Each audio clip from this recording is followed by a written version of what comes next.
याद करना अपने माँ बाप का मासूम सा चेहरा, जो कैसा होगा अगर उनको ये पता लगे कि तुम एग्जाम से डर रहे हो क्योंकि तुमने मेहनत नहीं करी। तुम्हें आज या कल एग्जाम के मुंह के पास जाना ही है और अब तुम पर है कि उस टाइम एकदम कॉन्फिडेंस से एग्जाम देके विजेता की तरह एग्जाम हॉल से बाहर निकलोगे या फिर एग्जाम हॉल में घुसने से ही डरोगे। और अगर एग्जाम हॉल में घुसने से ही डरोगे तो इसकी वजह भी सिर्फ और सिर्फ तुम होगे, क्योंकि तुम्हारे पास टाइम था, मौका था, पढ़ाने वाला था, किताबें थी, क्योंकि एक बार आवाज लगाते ही तुम्हारे पास होटल की तरह खाना आ जाता था। लेकिन खाना लाने वाला और कोई नौकर नहीं बल्कि तुम्हारी बेबस माँ होती थी, जिसको कितना झटका लगेगा अगर उसको ये पता लगे कि तुमको एग्जाम का डर इसलिए लग रहा है क्योंकि तुमने समय रहते एग्जाम के पहाड़ को तोड़ने के लिए अपने औजार दुरुस्त नहीं किए। तुमको सिर्फ और सिर्फ इसी काम के लिए छोड़ा गया है ताकि तुम खूब ज्ञान हासिल करो, उनसे बेहतर बनो, खुद से बेहतर बनो। तुम्हारे पास वक्त था अपने हथियार तेज करने का, तुम्हारे पास टाइम था सबसे ज्यादा टफ लगने वाले टॉपिक को भी सिंपल बना देने का, तुम्हारे पास टाइम था अपने पेरेंट्स को किसी महाराजा और महारानी की तरह प्राउड फील करवाने का,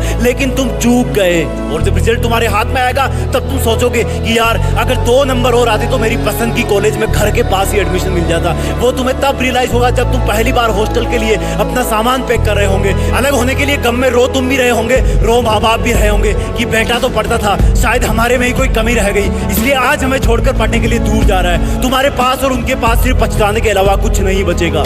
लेकिन खुशी की बात यह है कि ऐसा हो सकता है, लेकिन ऐसा हुआ नहीं, क्योंकि अभी बाजी तुम्हारे हाथ में है। एग्जाम का लड़ने का वक्त तुम्हारे पास में है और कोई हो ना हो तुम तुम्हारे साथ हो। याद करो वो दिन जब तुम अच्छी पढ़ाई करते हो और उस दिन शाम को तुम्हें बहुत खुशी होती है और अंदर से संतुष्टि मिलती है कि क्या खूब पढ़ा आज में, क्या खूब लड़ा मैथ्स के सवालों से आज में। और जब इसी तरह अपने आप को बेहतर बनाने की कोशिश तुम हमेशा करते रहोगे तो एक दिन लोग कहेंगे अपने बच्चों को कि चल तुझे एक ऐसे इंसान से मिला के लाता हूं जो कभी भी एग्जाम से नहीं डरा, क्योंकि वो जानता था कि मुझे क्या आता है और क्या नहीं आता, और जो नहीं आता उसको कैसे लाना है। वो ये भी बोलेंगे कि ये वो इंसान है जिसने कभी भी कितनी भी बड़ी एग्जाम में हार नहीं मानी। और यही स्टूडेंट लाइफ में हार नहीं मानने वाली क्वालिटी तुम्हें पता है कहां से कहां तक पहुंचा सकती है। तुम्हें नहीं दुनिया को पता लगेगा किसी दिन कि तुम इस हार नहीं मानने वाली, एग्जाम से भी नहीं डरने वाली और एग्जाम का डट करके मुकाबला करने वाली क्वालिटी से कहां तक पहुंच गए। क्योंकि राज की बात यह है कि दुनिया में जितने भी महान इंसानों को तुम किताबों में पढ़ते हो, उनके बारे में सुनते हो, उन्होंने हर डर को चुनौती के रूप में स्वीकार किया है। उन्होंने कभी भी लाइफ की किसी भी एग्जाम से कदम पीछे नहीं हटाया है।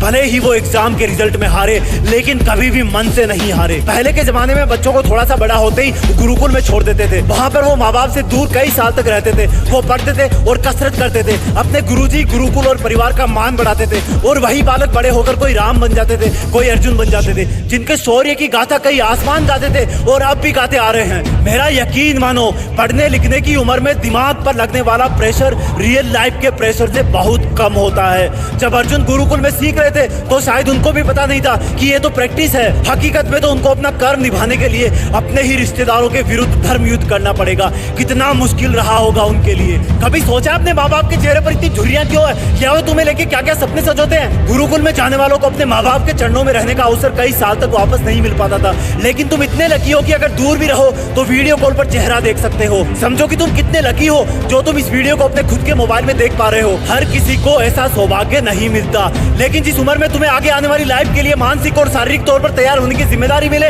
तो उस जिम्मेदारी को कभी नहीं छोड़ना।